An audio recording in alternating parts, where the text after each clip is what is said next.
인간에게 있어서 더 큰 분량의 은혜에 도달하는 방법은 그가 받은 적은 은혜에 알맞은 충실한 삶을 사는 길밖에 없다라고 하는 유명한 말을 남긴 목사님이 있습니다. 필립스 브룩스라고 하는 이 목사님이 이런 말을 남겼습니다. 인간에게 있어서 더 큰 분량의 은혜에 도달하는 방법은 은혜 달라 기도만 하는 게 아니라 그가 받은 적은 은혜에 알맞은 충실한 삶을 사는 길밖에 없다. 적은 은혜에 그 받은 은혜에 충실한 삶을 살면 하나님께서 더 큰 은혜도 주신다라고 하는 뜻이겠죠. 필립스 브룩스 목사님이 보스턴 트리니티 교회 등에서 선포한 은혜와 성도의 삶이라고 하는 그런 설교의 핵심 구절입니다. 필립스 브룩스 목사님을 모르시는 분이 많을 텐데요. 그분이랑 가장 이 접점이 있는 사람이 헬렌 켈러에게 복음을 전하고 그에게 이 신앙을 가르쳤던 목사님이 바로 이 목사님입니다. 그래서 헬렌 켈러는 눈을 뜨게 되면 이 필립스 브룩스 목사님을 한번 보고 싶다 할 정도로 대단한 영향을 미친 분입니다. 또 이 목사님이 찬송가를 지었는데요. 오 베들레헴 작은 골 너 잠들었느냐, 이 찬송가를 작곡하신 목사님입니다. 그 목사님은 설교를 인격을 통한 진리의 전달이라고 정의를 했습니다. 말 잘하는 게 아니라 삶을 통해서, 인격을 통해서 이 메시지를 전달한다고 하는 것이죠. 은혜는 머리로 배우는 것이 아니라 사람의 성품과 삶을 통해서 증명되어야 한다라고 하는 신념을 가지고 있으셨습니다. 그래서 그는 은혜를 더 달라고 기도만 할 것이 아니라 이미 받은 작은 은혜에 책임을 다하는 행함과 성품의 변화가 있을 때 영적으로 성장할 수 있다라고 하는 점을 평생의 설교 주제로 삼았습니다. 그러면 왜 브룩스 목사님이 이런 설교를 하게 되었을까요? 이런 주제를 삼게 되었을까요? 목사님은 하버드 대학을 졸업했다고 합니다. 그래서 하버드 대학 졸업하고 모 학교에 이제 교사로 첫 직장을 얻었습니다. 19살에 교사로 갔는데요. 워낙 이 남자애들이 드세니까 이 온순하고 좀 침착한 성품을 가진 이 젊은 브룩스가 감당을 못하는 겁니다. 그래서 5개월 만에 해고를 당했어요. 학업 성적이 우수해서 늘 촉망받았던 그에게 이 실패는 충격적이었습니다. 그래서 한 가지 사실을 깨닫게 된 거죠. 머릿속 지식이 아무리 뛰어나도 실제 삶의 현장에서 사람들과 부딪히며 인격적으로 소통하지 못하면 아무 소용이 없다라고 하는 걸 뼈저리게 느끼게 됩니다. 실패 후에 방황하던 그는 목회자가 되기 위해서 버지니아 신학교를 갑니다. 그런데 당시 19세기 미국 신학계는 온갖 신학적 논쟁으로 교파 간의 싸움이 막 나던 그런 시대였습니다. 젊은 브룩스는 신학생이 복잡한 교리 논쟁에는 막 열을 올리면서 정작 예수 그리스도의 인격을 닮아가거나 이웃을 사랑하는 실제 삶의 모습이 부족하다는 것에 깊은 환멸을 느꼈습니다. 브룩스 목사님은 교회는 그리스도를 기억하는 곳이 아니라 그분을 느끼고 삶으로 나타내는 곳이어야 한다라고 생각을 하셨습니다. 그런 생각을 가지고 목회를 시작했는데요. 1860년대 미국에는 가장 미국 역사상 참혹했던 남북전쟁이 일어났습니다.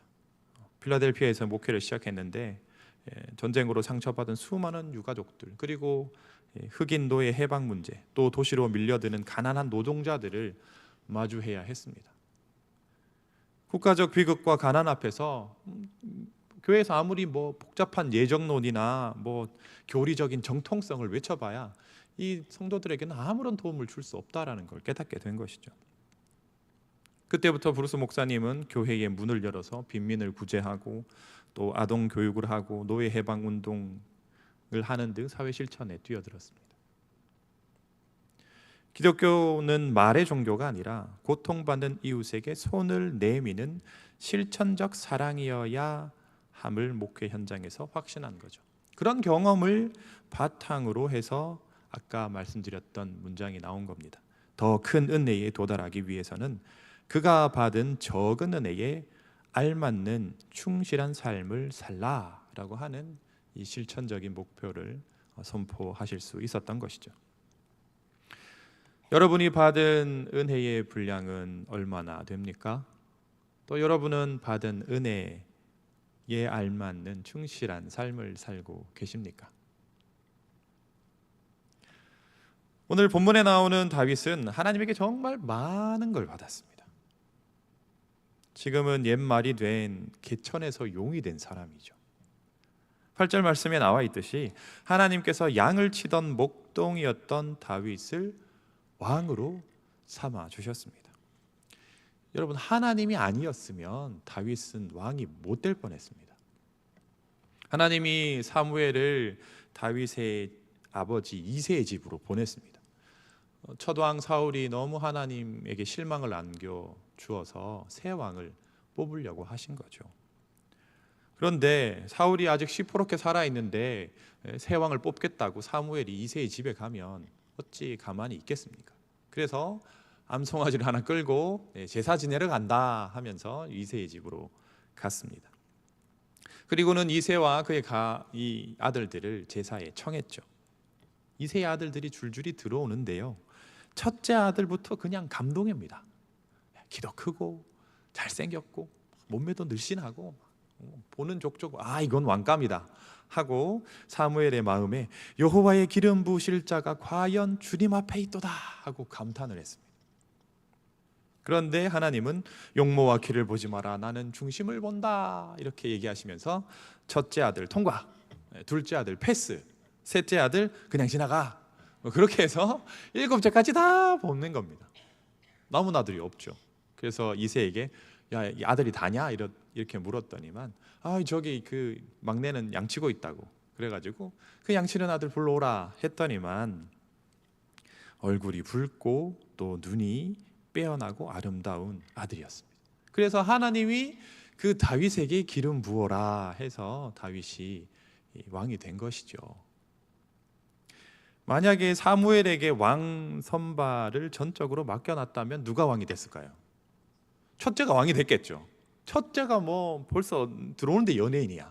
그러면 아이고 너구나 하고는 기름을 부었을 텐데 하나님이 아니야 하고는 다윗에게 부어라 해서 다윗이 왕이 되었습니다. 말 그대로 하나님 때문에 다윗이 왕이 된 것이죠. 오늘 말씀대로 하나님께서 다윗을 목장 곧 양을 따르는 데에서 데려다가 내 백성 이스라엘의 주권자로 삼았다 하는 말이 딱 들어맞습니다. 당시 모두가 힘들다고 기피하는 3D 업종인 목동에서 왕이 되었으니까 얼마나 성공한 겁니까? 하나님의 봉은 여기서 끝나지 않습니다. 오늘 말씀을 보시면 9절에 보시면 다윗의 이름을 위대하게 만들어 주겠다 그렇게 말씀하고 있습니다. 여러분, 이름이 알려지는 것과 위대한 것은 조금 다릅니다. 이름이 알려지기는 하지만 악한 쪽으로 알려지는 사람들이 많죠. 뭐 대도 이러면 또 이름이 나오죠. 그런 분들은 유명하지만 나쁜 쪽으로 알려지는데, 위대한 쪽으로 알려진다는 것은 뭔가 대단한 업적을 만든 사람들이 위대하게 알려집니다. 다윗이 여러 방법으로 위대할 수 있지만 9절 말씀에 보면 전쟁과 관련되어 있습니다. 9절 말씀에 하나님께서 내가 너와 함께 있어 내 모든 원수를 내 앞에서 멸하였은즉 이라고 되어 있습니다. 이스라엘의 역사상 가장 넓은 영토를 차지했던 때가 바로 다윗 왕 때였죠. 그래서 포로기 이후에 민족의 부흥을 꿈꾸는 유대인들은 어느 시대로 돌아갈래? 할 때 다윗 시대로 돌아가고 싶다 그렇게 이야기를 했습니다. 이사야 9장 6절 7절에는 미래에 오실 메시아에 대한 예언이 기록되어 있는데요, 다윗의 왕좌와 그의 나라에 군림하여 그 나라를 굳세게 세울 것이다 이렇게 예언하고 있습니다. 여러분, 이스라엘의 왕이 얼마나 많습니까? 그죠? 다윗 이후에도 다윗 이 자손의 왕이 많습니다. 종교 개혁을 일으킨 요시야 왕도 있고요, 히스기야 왕도 있고요, 훌륭한 왕이 많습니다. 그런데 그 왕들 중에 다윗 시대로 돌아가서 다윗의 시대를 다시 일으키겠다라고 말씀하시는 건 다윗이 하나님의 이 말씀대로 이스라엘 사람들에게 아주 유명한 위대한 왕이 되었기 때문입니다. 신약 시대에 오면 예수님에 대해서 예수님이 부르는 호칭이 라비어라고 하기도 하지만 일반 사람들은 다윗의 자손이여 이렇게 불렀습니다. 다윗 뒤를 이은 사람이 많죠. 솔로몬도 있는데 다윗의 자손이여 라고 부릅니다. 그만큼 이스라엘의 역사 가운데 선한 왕, 또 하나님의 마음에 합한 아주 모범적인 왕으로 인정을 받고 있었던 것이죠. 지금은 어떻습니까? 지금은 믿지 않는 사람도 다윗의 이름 정도는 다 압니다. 특히 다윗과 골리앗의 전투는 너무나 유명해서 관용적인 이 말로 사용이 됩니다. 어떤 이 미미한 상대가 약한 상대가 압도적인 강자를 상대로 싸움을 해야 될 때 다윗과 골리앗의 싸움이다 이렇게 비유를 하게 됩니다. 뭐 정치, 사회, 뭐 비즈니스 모든 면에서 이 용어를 사용하게 됩니다. 여러분, 이런 명성을 누가 만들어 주셨습니까? 시대를 초월하고 이 세대를 초월하는 이 유명한 명성을 누가 만들어 주셨습니까? 하나님이 다윗에게 만들어 주셨습니다. 하나님이 함께 계시고 모든 원수를 멸하여 주셨기 때문에 가능했던 것이죠. 오늘 말씀을 보시면 또 하나님은 이에 더해서 다윗에게 확실한 노후를 보장해 주십니다. 여러분 11절 12절에 보시면 다윗은 모든 원수에게서 벗어나 편히 쉴 것이고 수완이 차서 죽을 것이다 이렇게 약속해 주셨습니다. 여러분 어느 때보다 노후의 삶이 중요한 시대가 되지 않았습니까? 100세 시대. 건강하게 오래 사는 게 참 중요한 시대가 되었습니다. 그런데 그런 복을 받았으니까 얼마나 좋겠습니까? 원수들에게서 벗어났으니 왕인 다윗이 죽을 일이 별로 없습니다. 다윗은 전쟁터에 많이 나갔는데 전쟁에서 안 죽으면 죽을 일이 별로 없어요. 왕이니까. 그러면 수완이 차서 죽는다라고 하는 것은 무병장수로 해석해도 무방할 것 같습니다. 우리 모두가 바라는 바죠. 또 하나님은 다윗의 몸에서 날씨가 다윗의 나라를 견고하게 하고 그 이름을 위하여 전을 건축할 것이다 라고 하셨습니다. 이미 몇 명의 아들이 태어나 있습니다. 이 왕권만 잘 유지한다면 그 아들이 뭐 다윗이 원하는 그 성전 짓는 것은 일도 아닙니다. 마지막으로 만약에 다윗의 자손이 잘못하면 사람의 매와 인생의 채찍으로 징계를 하겠지만 사울처럼 은총을 빼앗지는 않겠다라고 또 약속해 주셨습니다. 그래서 다윗의 집과 그의 나라가 영원히 보존될 것이다 라고 그렇게 약속을 해 주셨습니다. 지금까지 이 다윗이 하나님께로부터 받은 약속을 착 요약해서 말씀을 드렸습니다. 엄청나게 많은 이 약속을 또 복을 받았죠. 다윗의 인생에서 최고의 시기입니다. 유다의 왕이었다가 이스라엘의 왕이 돼서 온 이스라엘을 다스리는, 그리고 가장 넓은 영토를 다스리고 있는 이 다윗에게 하나님은 나타나셔서 아주 귀중한 복들을 약속해 주셨습니다. 그런데 다윗이 하나님으로부터 이런 복을 받을 때까지 우여곡절이 많았습니다. 여러분도 아시다시피 사울의 사위가 되어서 이제 출세 좀 하나 싶었더니만 사울이 시기를 합니다. 사울은 천천히고 다윗은 만만이라고 이 사람들 어디 두고 보자 해가지고 다윗을 못 살게 괴롭혔죠. 그래서 도피 생활을 10년 넘게 했습니다. 뭐 심지어는 적국인 블레셋의 수하에까지 들어가서 목숨을 유지하고 그렇게 어려운 시절을 보냈습니다. 그러다가 사울의 사망 소식을 듣고는 유다로 돌아와서 유다의 왕이 되었습니다. 7년을 다스렸다가 사울의 아들 이스보셋이 죽자 이스라엘의 왕이 되었습니다. 통일 왕국을 이룬 셈이죠. 이 과정에서 다윗은 도움을 많이 받았습니다. 특별히 목숨을 건질 만한 도움을 많이 받았습니다. 가장 우선 하나님으로부터 도움을 받았습니다. 하나님은 다윗이 필요할 때마다 다윗에게 대답을 해줬습니다. 하나님, 다윗이 나를 찾으러 올까요 말까요? 올 거야. 그러면 여기 있는 사람들이 나를 넘길까요 말까요? 넘길 거야. 이렇게 하나님은 아주 직접적으로 다윗에게 말씀해 주셨습니다. 그일라가 공격을 받을 때 하나님, 그일라 사람 우리 고향 사람인데요, 제가 구하러 갈까요 말까요? 가거라. 이렇게 다윗은 하나님께 묻고 답을 얻는 그런 삶을 살았습니다. 하나님의 도움으로 통일왕국의 왕이 되었다는 것을 너무나 잘 아는 그는 이 하나님의 은혜를 갚고자 했습니다. 그래서 어떻게 말씀했냐 하면 바로 하나님을 위해서 전을 지어드리겠다, 이렇게 말씀을 하셨죠. 하나님을 생각하는 다윗의 마음에 하나님이 감동하셨습니다. 그래서 오늘 말씀과 같이 다윗에게 복을 내려주셨죠. 물론 이런저런 이유로 하나님은 다윗이 아니라 다윗에게 날 씨가 하나님의 성전을 지을 것이다 라고 말씀을 하셨지만 다윗의 마음만큼은 기쁘게 받으셨습니다.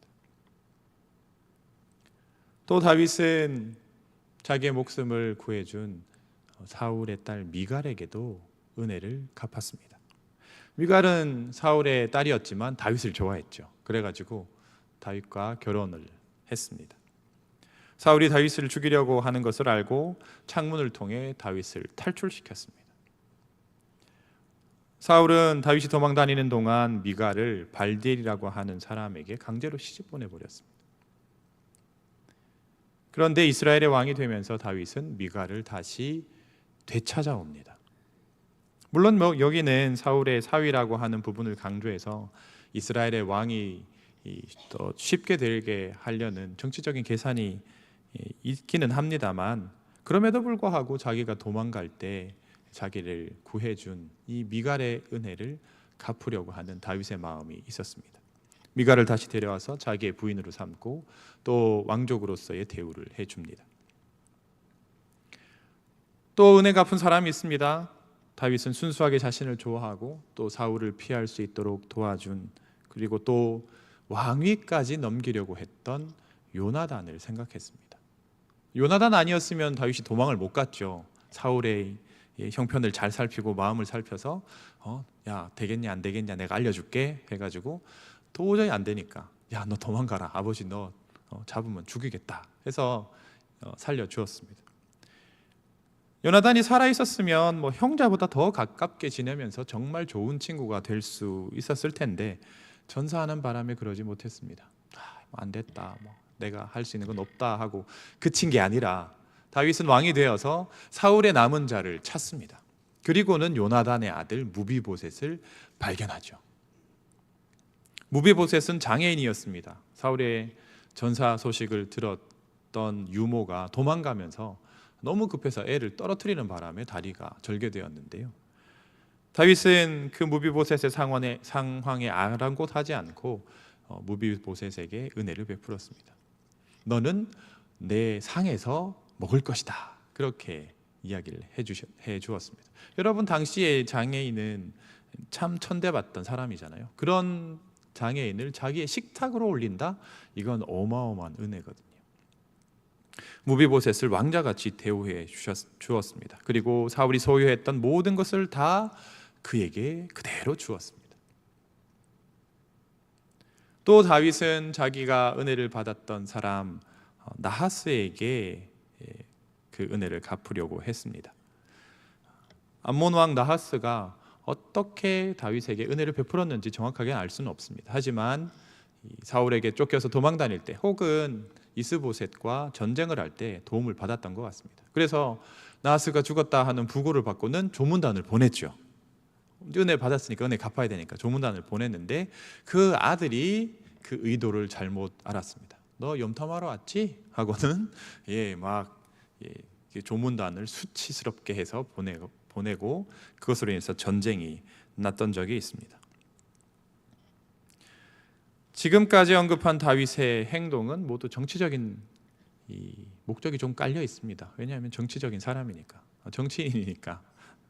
그런데 정치인이라고 해서 다 자기가 받은 은혜를 사람들에게 나누어 주던가요? 은혜를 원수로 갚는 일이 수두룩합니다. 또 자신의 현재 지위에 취해서 그 은혜를 잊어버리기 일쑤입니다. 여러분, 사람들이 화장실 갈 때 마음 다르고 나올 때 마음 다르잖아요. 그런 면에서 봤을 때 자기 형편에 따라서 계속해서 은혜를 갚으려고 나누려고 한 다윗의 삶은 우리가 본받아야 할 만한 삶입니다. 다윗같이 왕이 되고 재산도 많고 부하도 많고 권력이 있으면 은혜를 베풀기 쉬울까요? 그렇지는 않습니다. 여러분, 부자라고 뭔가 잘 베풀던가요? 반대로 가난하다고 은혜를 갚지 않던가요? 은혜를 갚는 데는 자신의 처지와 형편이 크게 상관이 없습니다. 물론 은혜를 갚는 시기와 규모가 다를 수 있습니다. 좀 더 빨리 은혜를 갚을 수 있고 좀 더 넉넉하게 갚을 수 있는 것이죠. 그러나 오래 걸리더라도, 넉넉하게 갚지 못하더라도 마음만 있으면 어떤 방식으로도 그 은혜를 갚을 수 있습니다. 여러분, 사시면서 도움 받으신 분들이 많죠. 여러분, 부모님으로부터, 또 형제들로부터, 혹은 친구로부터, 지인들로부터 너무나 많은 사람들의 도움을 받으며 살고 있습니다. 그런데 그걸 은혜로 생각하고 갚으려는 마음을 가지고 있습니까? 아니면 당연하지, 내가 맞인데 당연히 해주셔야지, 그런 마음을 가지고 있습니까? 은혜를 갚고자 하는 마음이 있으면 우리의 상황은 크게 상관이 없습니다. 필립스 브룩스 목사님의 말씀대로 작은 은혜를 받았어도 그 은혜를 나누면서 살려는 마음이 중요한 것이죠. 여러분, 분량의 차이가 있을지는 몰라도 은혜를 받지 않았다라고 할 수 있는 사람은 이 세상에 아무도 없습니다. 특별히 그리스도인들은 5달란트, 2달란트, 1달란트 재능대로 받았지만 하나님께 은혜 받지 못한 사람은 아무도 없습니다. 더구나 우리는 다윗도 받지 못한 십자가의 은혜를 받았습니다. 죽어마땅한 사람이 버젓이 살아서 하나님의 전에 와서 예배를 드리는 은혜는 다윗도 받지 못했습니다. 그런데 우리는 하나님께 받은 은혜를 다른 이들에게 나누며 살고 있습니까? 아니면 이건 내가 받아 마땅한 거야 하고는 그냥 살고 있습니까? 제 형편이 안 돼서요, 조금 더 잘 살면 할게요, 이렇게 핑계를 대고 살고 있지는 않습니까? 형편에 우리가 핑계 댈 수 없습니다. 형편에 맞게 은혜를 갚으면 되니까요. 중요한 건 내가 은혜를 받은 사람이라는 것을 잊지 말아야 합니다. 마음만 있으면 언제든지 갚을 수 있습니다. 나를 살게 하시는 하나님, 나에게 도움을 주는 가족, 이웃들에게 내가 할 수 있는 것부터 은혜를 갚아 나가시기를 바랍니다. 그런 차원에서 옆에 분들에게 이렇게 한번 말로 은혜를 갚아볼까요? 고맙습니다. 당신 덕분에 행복합니다. 당신 덕분에 잘 살고 있습니다. 이 말은 집에 가셔서 하시면 좋을 것 같아요. 남편, 아내분에게 당신 덕분에 내가 이렇게 잘 산다 하고, 여러분 말로부터 이렇게 은혜를 갚아 나가야죠. 쉬운 것부터. 이런 인사 한마디부터 우리가 받은 은혜를 갚아 나가는 행동이 되었으면 좋겠습니다. 우리 형편에 따라서, 형편에 상관없이 우리가 은혜를 갚으려고 하는 마음, 하나님께나 이웃에게 은혜 갚으려고 하는 마음 간직하시고 그 은혜를 삶으로 살아가는 성공교회 성도들이 되시기를 주님의 이름으로 축복합니다. 다 같이 찬송가 301장 결단성 찬양하겠습니다.